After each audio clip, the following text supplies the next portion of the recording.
was one in a million with James. He brought everybody together. Everybody loved him, didn't they? He was just, he hated seeing anybody down. He hated seeing anybody upset. If they were falling out, arguing, he was always there, getting them all back together. He just loved life. He made everyone laugh, made everyone like be together. It was remarkable. They were. But he went out. We were fine. I knew who he was going with. I trust all these lot. Been mates for years. And he said, "I'll see you later, Dad." At that point, I didn't know how much later he meant.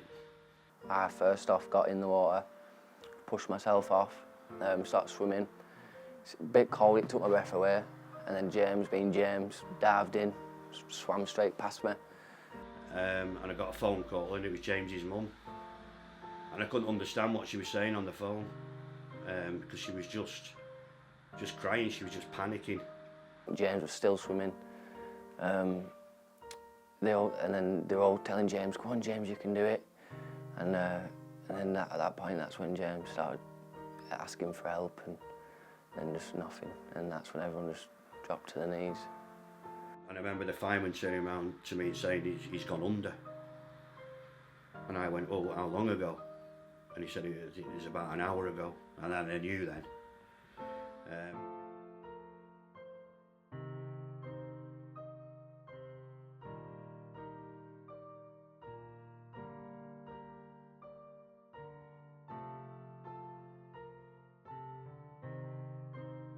The text that come through actually said, "Cameron's jumped in the river. We can't find him. He hasn't come back up." He was a proper joker. We used to call him Little Lee Evans. I actually watched him the other day and he's more like Jim Carrey because of his faces. He used to pull stupid faces when he was talking to you. He always had the house laughing, and now it doesn't.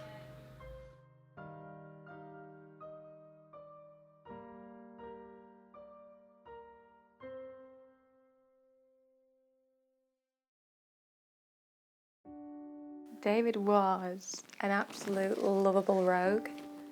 He was liked by everybody, always happy, always joking, and just very lovable.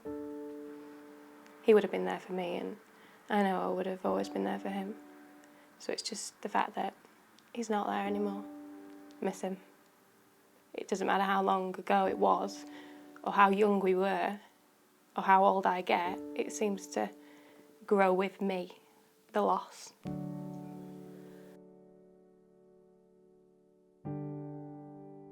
It was one of those absolutely gorgeous summer days.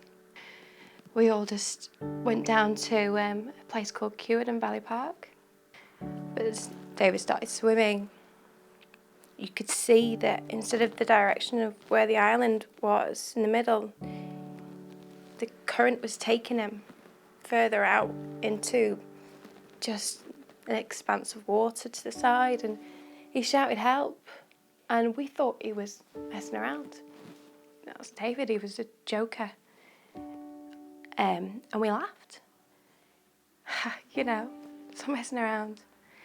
And then he shouted again. And then he started to struggle. And then I started to scream. I don't know if it was just the current, the tide, and how cold that water is in the middle. We were told afterwards that it doesn't matter how sunny and hot a day is, it's freezing. I just wish more was done to really explain how dangerous it is. Because you just, as children, you just look at it and think it's fun.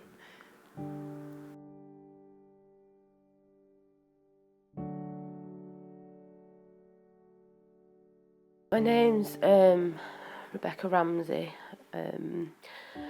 My firstborn son, Dylan Ramsey, lost his life at Hilltop Quarry in July 2011. He was a wonderful young man who I was dead proud of. He loved life, more than anything. He loved life. He loved living. He loved his friends. And it's just a massive, huge loss to everybody that ever knew him.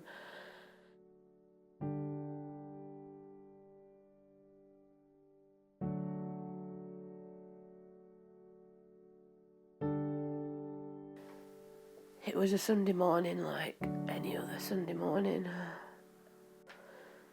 My husband came on the phone and said, Dylan's trapped at the quarry. You need to get home. Dylan was only in that water for a maximum of 20 minutes. And he was only underwater for a maximum of 3 minutes. He wasn't being stupid. He went for a swim with his friends, like hundreds every single year. But just like Dylan, hundreds every single year don't make it home.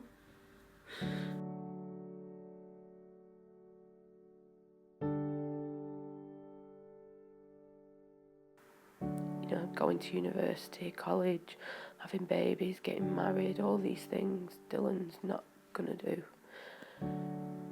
And that's a real tragedy because he had so much to offer the world. He was an amazing young man. I decided to start going into schools and talking about Dylan, talking about the campaign, talking about water safety, talking about the dangers. The biggest danger is cold water shock, and you have absolutely no control over that. That will just take over your body as soon as you enter the water. Every year we see more people dying in open water, and every year I think some of these deaths could have been prevented.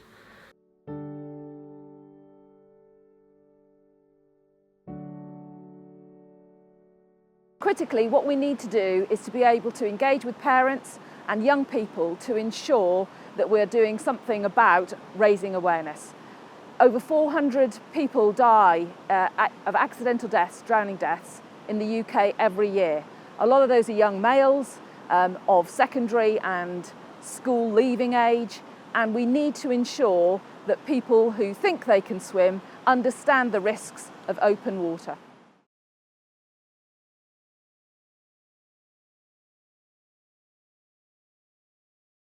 What we have to understand is that young people enjoy the water. It's a leisure activity. So what we want to do is equip parents to ensure that young people can enjoy the water safely. What that means is that parents need to talk to their children, schools need to talk to young people and colleges and make them aware of what the risks are, and also ensure that they're with people and they've got a means of communicating with people if they do get into difficulty. What we are keen to do is ensure that all agencies, and I'm really pleased that the STA are promoting this campaign, what we need to ensure is that all agencies work with parents, because too many parents in the UK and families have been devastated by the impacts of lack of awareness.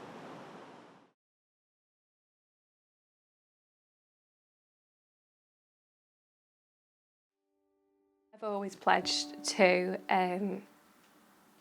educate as many people as possible about how dangerous water is. I don't like talking about what happened to my brother, but I do, as much as possible, make sure my friends educate their children and they pass it on.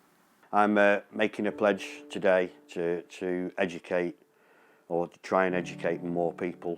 We need to get more people involved into stopping these tragic accidents happening. Cold water is very, very dangerous, and we need to get as many people to know about it as possible. I pledge to carry on doing the work that I'm doing and to raise more money for the mountain rescue and to raise awareness. I'm really happy to offer today my pledge personally, and also on behalf of the Chief Fire Officers Association, to work alongside STA and other organisations to help reduce drownings in the UK and improve water safety awareness. I wholeheartedly pledge that I will try my best to ensure as many people are educated on the dangers of swimming in open water and raise as much awareness as I possibly can, using Dylan's death to hopefully prevent others from dying.